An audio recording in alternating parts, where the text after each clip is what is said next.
Good morning everyone. વાલા વિદ્યાર્થીઓ, diploma mechanical એન્જિનિયરિંગની અંદર સેમેસ્ટર 4માં આપણો જે સબ્જેક્ટ છે મેન્યુફેક્ચરિંગ એન્જિનિયરિંગ 2, મેન્યુફેક્ચરિંગ એન્જિનિયરિંગ 2, એમાં આપ સૌનું સ્વાગત છે. ચેપ્ટર નંબર 1 આપણે ડિસ્કસ કરી રહ્યા છે. ઓકે, ઇન્ટ્રોડક્શન્સ અને મિકેનિક્સ ઓફ કટિંગ આપણું ચેપ્ટરનું નામ છે. ગઈકાલે આપણે જે મર્ચન્ટ સર્કલ ડાયાગ્રામ છે એની થિયરી સમજ્યા હતા કે મર્ચન્ટ નામના સાયન્ટિસ્ટે જ્યારે મશીન ઉપર અથવા કોઈક પણ જગ્યાએ કટિંગ અથવા મશીનિંગ પ્રોસેસ થતી હોય, ટૂલ દ્વારા વર્કપીસ ઉપર કાર્ય થતું હોય, એ વખતે કયા કયા પ્રકારના ફોર્સ એટલે કે બળ ટૂલ દ્વારા વર્કપીસ ઉપર લાગે છે અને વર્કપીસ દ્વારા ટૂલ ઉપર લાગે છે, એના વિશેની સરસ મજાની માહિતી ગઈકાલના લેક્ચરમાં મેળવી. આજે આગળ વધીએ છીએ. મેં તમને ગઈકાલે એમ કીધું હતું કે મર્ચન્ટે એની પોતાની થિયરી દ્વારા અને પેપર ઉપર, કાગળ ઉપર એક આખો ડાયાગ્રામ દોરીને સર્કલ દ્વારા એ આખો ડાયાગ્રામ રિપ્રેઝન્ટ કરીને મેથેમેટિકલી એટલે કે જે ગણિતના સૂત્રો આવે છે, નિયમો આવે છે, એને યુઝ કરીને એને ઘણા બધા જે ફોર્સીસ લાગતા હતા એનું સોલ્યુશન લાવ્યો અને અમુક આપણને ઇક્વેશન આપ્યા, સૂત્ર આપ્યા કે આપણે પણ શું કરવાનું છે, એ ઇક્વેશન યુઝ કરવાના છે અને જે કોઈ પણ ફોર્સ લાગે છે એ શોધવાનું છે. પછી ધીમે ધીમે ધીમે ડેવલપમેન્ટ થયું, ટેકનોલોજીનો જમાનો આવ્યો. જે પહેલાં આપણે કટિંગ ફોર્સ પેપર ઉપર ગણતરી કરીને શોધતા હતા એ સિસ્ટમ જૂની થઈ ગઈ. બરાબર છે. એક નવું મશીન બનાવવામાં આવ્યું, એક નવું ટૂલ, સાધન બનાવવામાં આવ્યું, જે શું કરતું હતું તો કે સીધું તમને જ્યાં કોઈ પણ જગ્યાએ મશીનિંગ અથવા કટિંગ થતું હોય ત્યાં તમારે એને કોન્ટેક્ટ કરાવવાનો. કોન્ટેક્ટ થાય એટલે આપોઆપ મશીનની અંદર દરેક કેલ્ક્યુલેશન થઈને સીધું આપણને ડિસ્પ્લે ઉપર શું થતું હતું તો કે સીધું આપણને ડિસ્પ્લે ઉપર જે કંઈ પણ કટિંગ ફોર્સ લાગતા હશે એની વેલ્યુ ડાયરેક્ટ બતાવી દેશે. તો જો કેટલું ઇઝી થઈ ગયું કામ આપણું. બરાબર છે. પહેલાં તમારે લેન્ધી ગણતરી કરવી પડતી હતી, બધા ઇક્વેશન, ઇન્ટિગ્રેશન, ડેરિવેશન બધું સોલ્વ કરવું પડતું હતું. ક્લિયર? એમાં ટાઈમ લાગતો હતો. જ્યારે તમે અહીંયા સીધી જે ટૂલ શોધાયું છે, સીધું જે સાધન શોધાયું છે એ સાધન તમે યુઝ કરો એટલે તમને સીધું રીડિંગ મળી જાય કે આ મશીન ઉપર જે પ્રોસેસ થાય છે એ પ્રોસેસમાં ટૂલ વર્કપીસ ઉપર આટલો ફોર્સ લગાડે છે. ક્લિયર? હવે થોડીક બેઝિક તમને વાત કરું કે આ કટિંગ ફોર્સ માપવાની જરૂર શું કામ છે. તમને પણ આવો ક્વેશ્ચન થવો જોઈએ કે સરે કાલે અમને વાત કરી કે મર્ચન્ટ નામના સાયન્ટિસ્ટ આટલી બધી મહેનત કરી, પછી ડાયરેક્ટ નવું મશીન શોધાઈ ગયું, એ સીધું આપણને કટિંગ ફોર્સની વેલ્યુ આપી દે છે. પણ આની જરૂર શું કામ પડી? શું કામ કટિંગ ફોર્સ શોધવા પડ્યા? શું કામ કટિંગ ફોર્સની વેલ્યુ જાણવી પડે છે? તો જ્યારે આપણે કોઈ મશીન ઉપર કામ કરીએ ત્યારે આપણે ટૂલનો યુઝ કરીને વર્કપીસ ઉપર કટિંગ અથવા મશીનિંગ અથવા કોઈપણ પ્રકારની શેપિંગ પ્રોસેસ કરીએ છીએ ત્યારે ટૂલ વર્કપીસ ઉપર બળ લગાડે છે, ફોર્સ લગાડે છે. એ જ રીતના વર્કપીસ ટૂલ ઉપર ફોર્સ લગાડે છે. હવે આ ફોર્સ છે ને એ અમુક લિમિટ સુધી જ લાગવું જોઈએ. તમારે ધાતુને કટ કરવાની છે તો ધાતુને કટ કરવા માટે અમુક ચોક્કસ મૂલ્યનું બળ લગાવવું પડે. એ બળ તમારું પ્રોડ્યુસ થાય એટલે ધાતુ કપાવા લાગે. પણ તમે જો એની ઉપરનું ફોર્સ લગાડો ને તો પછી ધાતુ ડેમેજ થઈ જાય. આપણું જે વર્કપીસ છે ને એ બગડી જાય, એની સરફેસ છે એ રફ થઈ જાય, ગમે ત્યાંથી તૂટી જાય, ટૂલ જલ્દીથી ઘસાઈ જાય. તો તમે જે બળ લગાડો છો, કટિંગ માટેનો ફોર્સ લગાડો છો, એ અમુક લિમિટમાં લાગવું જોઈએ. લિમિટની બહાર તમે ફોર્સ ડેવલપ કરો એટલે સીધી વર્કપીસની ક્વોલિટી ઉપર અસર થાય છે. આવું બધું મર્ચન્ટે શોધેલું અને એ વખતના એના જે સાયન્ટિસ્ટો સાથે હતા એ લોકોએ શોધેલું. અને ત્યાર પછી આ થિયરી ડેવલપ કરવામાં આવી કે ભાઈ જ્યારે પણ આપણે કટિંગ અથવા મશીનિંગ કરીએ ત્યારે કેટલું ફોર્સ લાગે છે એ આપણને સતત ખબર હોવી જોઈએ કે જેથી લિમિટથી ઉપર જો ફોર્સ લાગે તો એને આપણે રોકી શકીએ. ક્લિયર છે? કારણ કે લિમિટની ઉપર ફોર્સ લાગશે એટલે સીધો વર્કપીસની ક્વોલિટી ઉપર અસર થાય ને વર્કપીસની ક્વોલિટી બગડી જાય. આપણે તો સારી ક્વોલિટી લાવવાની છે. જો ઓછા ફોર્સે ધાતુ કટ થઈ જતી હોય તો ખોટું વધારે ફોર્સ લગાડીને, વધારે મશીન ઉપર લોડ આપીને, એક્સ્ટ્રા વર્ક કરીને, એક્સ્ટ્રા પાવર કન્ઝપ્શન કરીને કોઈ મતલબ નથી, બધું વેસ્ટ જાય. ઓકે, તો જ્યારે આપણે મશીનિંગ કરશું ને અથવા કટિંગ કરશું ત્યારે આપણે ટૂલ અને વર્કપીસની એસેમ્બલી છે તે એક સાધન લગાવી દઈશું. એ સાધન શું કરશે આપણને, આપણે જે કંઈ પણ પ્રોસેસ કરીએ છીએ ને એ પ્રોસેસની અંદર આપણે કેટલું ફોર્સ લગાડીએ છીએ એનું સીધું રીડિંગ આપણને ડિસ્પ્લે ઉપર દેખાડશે. તો આવું કટિંગ ફોર્સ માપવા માટેનું જે સાધન શોધાયું ને એને શું કહેવાય છે, ટૂલ ડાયનેમોમીટર. અને આજે આપણે એ જ શીખવાના છે કે ટૂલ ડાયનેમોમીટરનું કાર્ય શું છે. તો હવે તમારા કન્સેપ્ટ ક્લિયર હોવા જોઈએ કે કટિંગ ફોર્સ માપવા માટેનું સાધન છે ડાયનેમોમીટર. ટૂલનું કટિંગ ફોર્સ માપવું હોય તો ટૂલ ડાયનેમોમીટર કહેવાય. અને આજે જે આપણે શીખવાના છે ને એ છે આપણું ટૂલ ડાયનેમોમીટરનું કાર્ય, કે ખરેખર આ સાધન છે એ કેવી રીતના કાર્ય કરે છે અને શું હોય છે એની અંદર તે. ક્લિયર? સૌથી પહેલાં આપણે એનો સિદ્ધાંત જોઈ લઈએ. અને સિદ્ધાંત જોતાં પહેલાં આપણે હેતુ જોઈ લઈએ કે શું કામ આને વાપરવાનું છે. મેં તમને સમજાવી દીધું છે પણ ટેકનિકલ લેંગ્વેજમાં લખવું પડે. કટિંગ ફોર્સીસને માપવા માટે મશીન ટૂલ ઉપર ડાયનેમોમીટર લગાવવામાં આવે છે.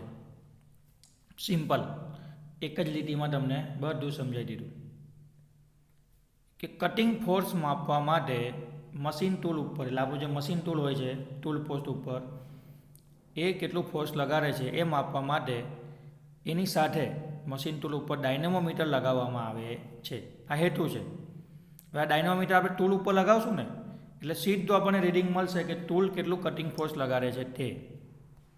ચાલો, સિદ્ધાંત શું કહે છે કે ભાઈ કયા વર્કિંગ સિદ્ધાંત, કયા વર્કિંગ પ્રિન્સિપલ ઉપર એ કાર્ય કરે છે. તો સિદ્ધાંત એમ કહે છે, આવતા બળની અનેક, ધ્યાનથી સાંભળજો, આવતા બળની અને બળના ઘટક અવયવોની અસર નીચે લિપ સ્પ્રિંગની મદદથી ડાયલ પર કાંટો લોડિંગના પ્રમાણમાં રીડિંગ બતાવે છે, જેની મદદથી કેલિબ્રેશન કર્વનો ઉપયોગ કરી ટૂલ દ્વારા લાગતા બળ શોધી શકાય છે. મુખ્યત્વે cutting force, feed force, compressive force, બરાબર છે, ની બદલાના કિંમતના પ્રમાણમાં પરિણામ મેળવી શકાય છે. હવે હું તમને સમજાવું શું કહે છે તે. ઓકે, થિયરી સમજી લઈએ. આ આપણો છે વર્કપીસ. ઓકે, આ છે આપણું ટૂલ હોલ્ડર અને આ છે આપણું ટૂલ. ક્લિયર? વચ્ચે મેં અહીંયા રબરનું પેડ મૂક્યું છે અને અહીંયા ઉપરથી હું શું કરું છું, લોડ લગાવું છું. લોડ લગાડું છું એટલે તમે જે પેલું લેથ મશીનનું વ્હીલ ફેરવીને ટૂલની અંદર ધક્કો મારો છો, ઓકે, અથવા તમે હેક્ઝોને કેવો હાથથી ધક્કો મારો, બસ એ રીતના તમારે લોડ લગાવવાનો છે. ક્લિયર? નીચે મેં શું કર્યું છે તો કે આખું મારું જે આ નીચેનો તમને બેઝ દેખાય છે, ઇંગ્લિશમાં લખ્યું છે પિવોટેડ એજ, એ આખો આપણો બેઝ છે ને, તો અહીંથી લઈને પછી આ છે, આખું છે ને આપણું આ ટૂલ ડાયનેમોમીટર સાધન છે. ક્લિયર? હવે એ જે ટૂલ ડાયનેમોમીટરનું જે સાધન છે આપણું, એને આપણે, તો આપણું અમારું ટૂલ પોસ્ટ છે. ક્લિયર? એ ટૂલ પોસ્ટને મેં આ જે મારી ડાયનેમોમીટરની જે ફ્રેમ છે એ બેને મેં અહીંયા જો તમે લિપ સ્પ્રિંગની મદદથી કનેક્ટ કરી દીધા. ક્લિયર? મતલબ શું કહેવાય છે કે ટૂલ ડાયનેમોમીટર અને ટૂલ હોલ્ડર એકબીજા સાથે લિપ સ્પ્રિંગથી કનેક્ટેડ થઈ ગયા છે.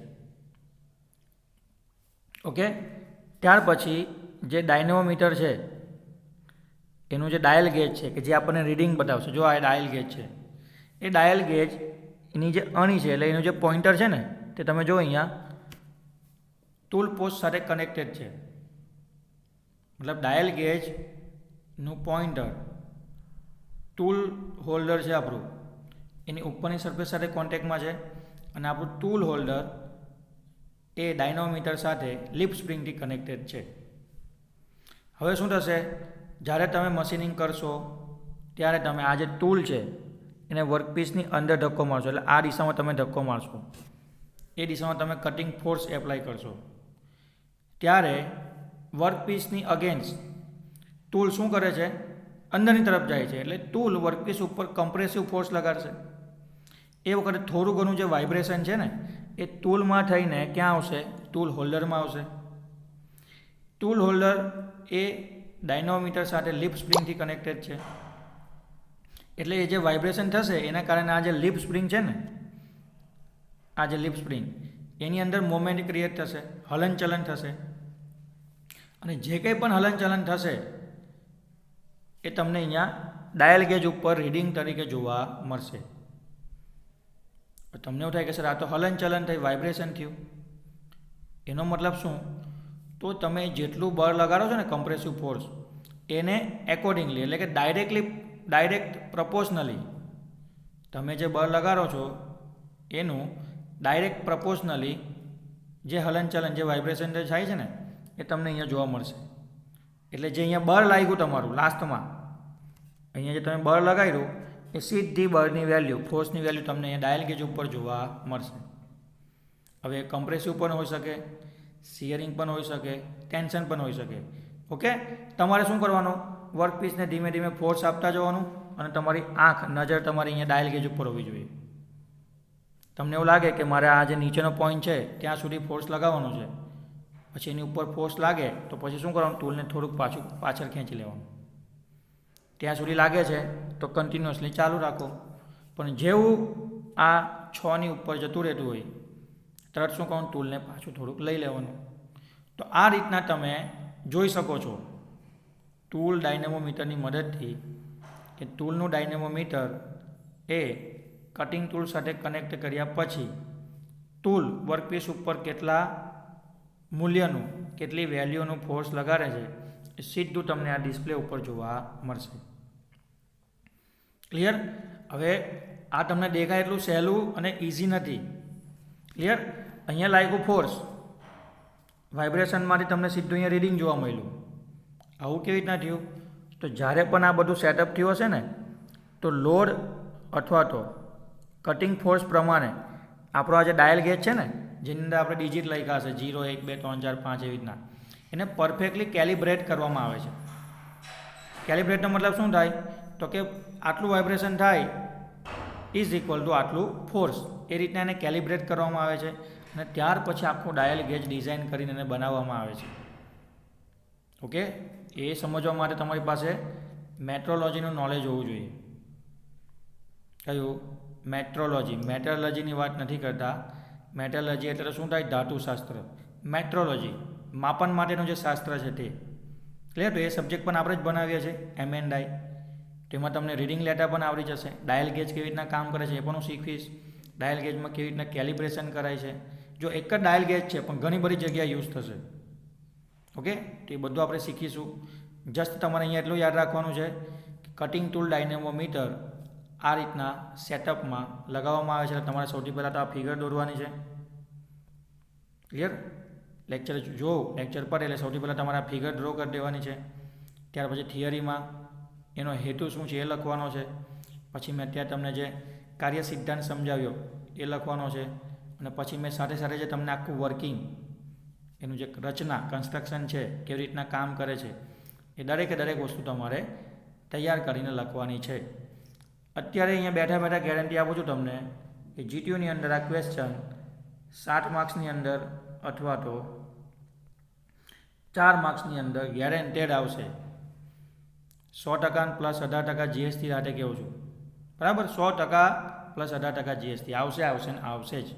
એટલે લેક્ચર પતે એટલે તમારી થિયરી પણ કમ્પ્લીટ થઈ જવી જોઈએ. ક્લિયર છે? ચાલો ત્યાર પછી થોડું આગળ વધીએ.